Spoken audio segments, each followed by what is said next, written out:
Praise the lord. ఆదరణ కలిగించే దేవుని మాట. మత్తయి సువార్త 11:28. ప్రయాసపడి భారము మోస్తున్న సమస్త జనులారా నా యొద్దకు రండి, నేను మీకు విశ్రాంతి కలగజేయుదును. చాలా భారంతో, కష్టంతో నీ జీవితాన్ని కొనసాగిస్తున్నావా? ప్రభువైన యేసు నిన్ను పిలుచున్నాడు. ఆయన యొద్దకు రమ్మని పిలుచున్నాడు. ఆయన యొద్ద మరి నిత్య సంతోషములు కలవు. ఆయన సన్నిధానంలో సంపూర్ణ సంతోషము కలదని దేవుని వాక్యము తెలియచేస్తుంది.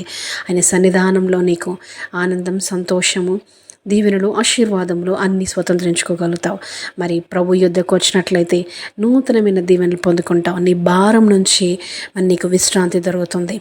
ఏ భారంతో, ఏ బంధకాలతో నువ్వు పడి ఉన్నావో వాటన్నిటి నుండి దేవుడు నీకు విశ్రాంతిని ఇవ్వబోతున్నాడు.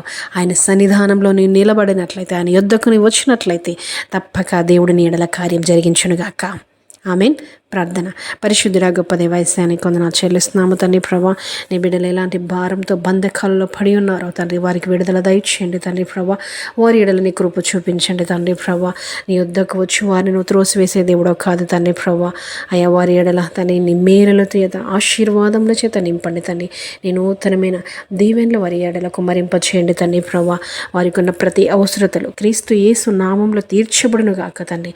నూతనమైన కార్యములు వారి జీవితంలో చూసే కృప వారికి అనుగ్రహించమని యేసు నామములో అడుగుచున్నాము తండ్రి. ఆమెన్. God bless you. షలాం.